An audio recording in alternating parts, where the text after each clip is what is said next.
ಕೋಲ್ಕತ್ತಾದಲ್ಲಿ ವೈದ್ಯ ವಿದ್ಯಾರ್ಥಿನಿ ರೇಪ್ ಆ್ಯಂಡ್ ಮರ್ಡರ್ ಪ್ರಕರಣದ ಆರೋಪಿಯ ಕ್ರೌರ್ಯ ಒಂದೊಂದೇ ಬಯಲಾಗ್ತಿದೆ. ಸಿಬಿಐ ಅಧಿಕಾರಿಗಳು 52 ಮಹತ್ವದ ಸಾಕ್ಷ್ಯ ಕಲೆ ಹಾಕಿದ್ದಾರೆ.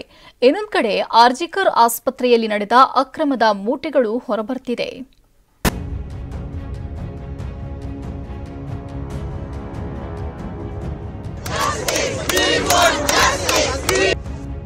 ಕೋಲ್ಕತ್ತಾ ಅತ್ಯಾಚಾರ ಆರೋಪಿ ಕರಾಳ ಮುಖ ಬಯಲು.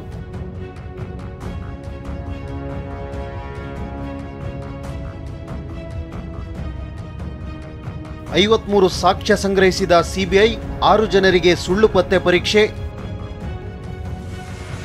ಕೋಲ್ಕತ್ತಾದಲ್ಲಿ ವೈದ್ಯ ವಿದ್ಯಾರ್ಥಿನಿ ಮೇಲೆ ನಡೆದ ರೇಪ್ ಅಂಡ್ ಮರ್ಡರ್ ಪ್ರಕರಣ ಖಂಡಿಸಿ ದೇಶಾದ್ಯಂತ ಆಕ್ರೋಶ ಭುಗಿಲೆದ್ದಿದೆ.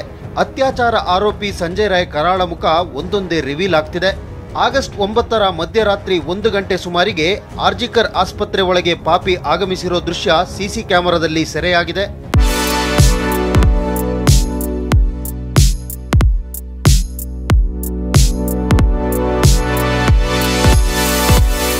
ಕತ್ತಿನಲ್ಲಿ ಹೆಡ್ಫೋನ್ ಧರಿಸಿದ್ದ ರಾಕ್ಷಸ ಕಳ್ಳಬೆಕ್ಕಿನಂತೆ ಓಡಾಡಿದ್ದಾನೆ. ಇನ್ನು ಪ್ರಕರಣದ ತನಿಖೆ ನಡೆಸುತ್ತಿರೋ ಸಿಬಿಐ ಅಧಿಕಾರಿಗಳು ಬರೋಬ್ಬರಿ 53 ಸಾಕ್ಷ್ಯಗಳನ್ನ ಕಲೆ ಹಾಕಿದ್ದಾರೆ. ವೈದ್ಯ ವಿದ್ಯಾರ್ಥಿನಿ ರೇಪ್ ಅಂಡ್ ಮರ್ಡರ್ ಆಗಿದ್ದ ಜಾಗದಲ್ಲಿ ಆರೋಪಿ ಸಂಜಯ್ ರಾಯ್ ಧರಿಸಿದ್ದ ಹೆಡ್ಫೋನ್ ಪತ್ತೆಯಾಗಿತ್ತು. ಆರೋಪಿ ಅಂದು ಧರಿಸಿದ್ದ ಬಟ್ಟೆ, ಚಪ್ಪಲಿ, ಹೆಡ್ಫೋನ್ ಅನ್ನ ಸಿಬಿಐ ಸೀಸ್ ಮಾಡಿದೆ. ಅಲ್ಲದೆ ಆತನ ರಕ್ತದ ಮಾದರಿ ಪಡೆಯಲಾಗಿದ್ದು ಡಿಎನ್ಎ ಟೆಸ್ಟ್ ಕೂಡ ಮಾಡಲಾಗಿದೆ.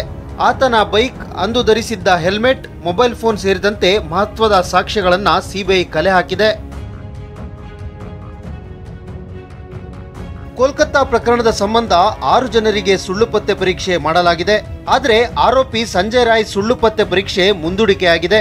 ಆರ್ಜಿಕರ್ ವೈದ್ಯಕೀಯ ಕಾಲೇಜಿನ ಮಾಜಿ ಪ್ರಾಂಶುಪಾಲ ಸಂದೀಪ್ ಘೋಷ್, 4 ವೈದ್ಯರು, 2 ಟ್ರೈನಿ ವೈದ್ಯರಿಗೆ ಸುಳ್ಳು ಪತ್ತೆ ಪರೀಕ್ಷೆ ನಡೆಸಲಾಗಿದೆ.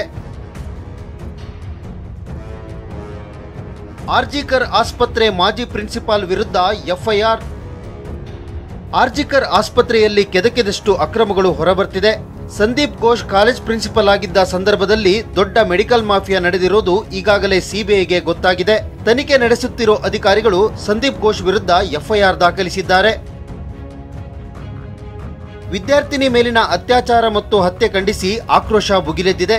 ಆರೋಪಿಯನ್ನ ಗಲ್ಲಿಗೇರಿಸಿ ಎಂದು ದೇಶಾದ್ಯಂತ ಆಗ್ರಹಿಸಲಾಗ್ತಿದೆ. Bureau report, TV9.